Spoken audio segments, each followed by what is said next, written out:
Hello and welcome to this introduction to getting things done.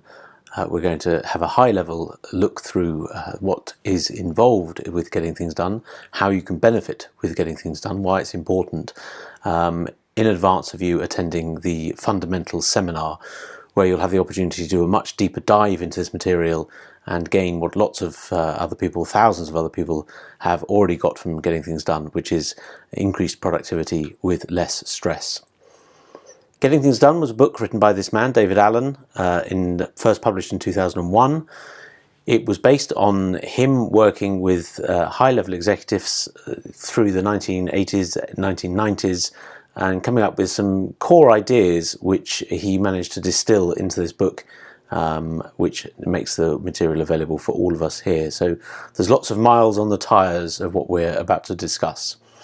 Lots of people have said wonderful things about getting things done, a few of them here, but in fact you're probably attending this webinar and indeed this course because you've heard good things about getting things done, and a quick internet search would give you many more details than this.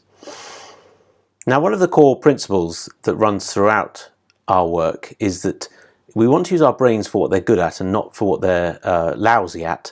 Our brains are wonderful at being creative, at brainstorming, at working with other human brains to come up with brilliant ideas, at solving problems, at seeing patterns, whether that's a mathematical problem or pattern that we are able to work out, or indeed walking into a room and seeing that there's an issue and working out how to solve that to make that better.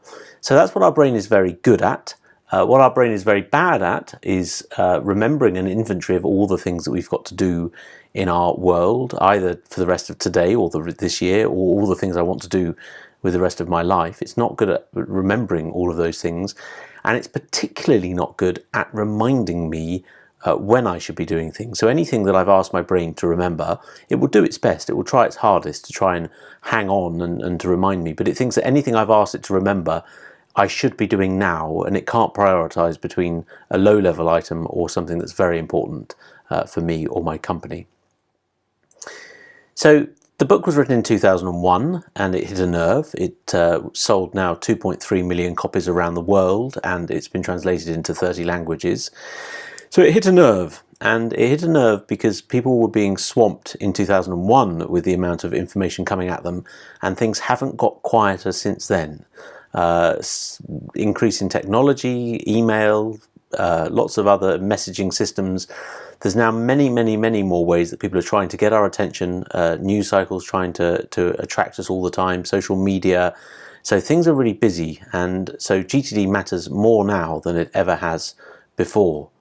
There's some data points that have come out recently, looking at all of these huge volumes of information coming at us, increasing every year. The speed of change is actually increasing, meaning that the idea of spending 40 hours a week at work is now a long forgotten sort of historic idea, and most people are working much harder, and the advances in technology, if we call them advances, mean that I'm also able to work when I get home. I'm able to open my laptop, I'm able to check my iPhone continually when travelling to and from work and at weekends and on holidays, which means that there's an effect on how much time I'm spending with the people in my life who are important to me, and who probably logically I would know that I should be focusing on more, but the work, the noise in the world is affecting me.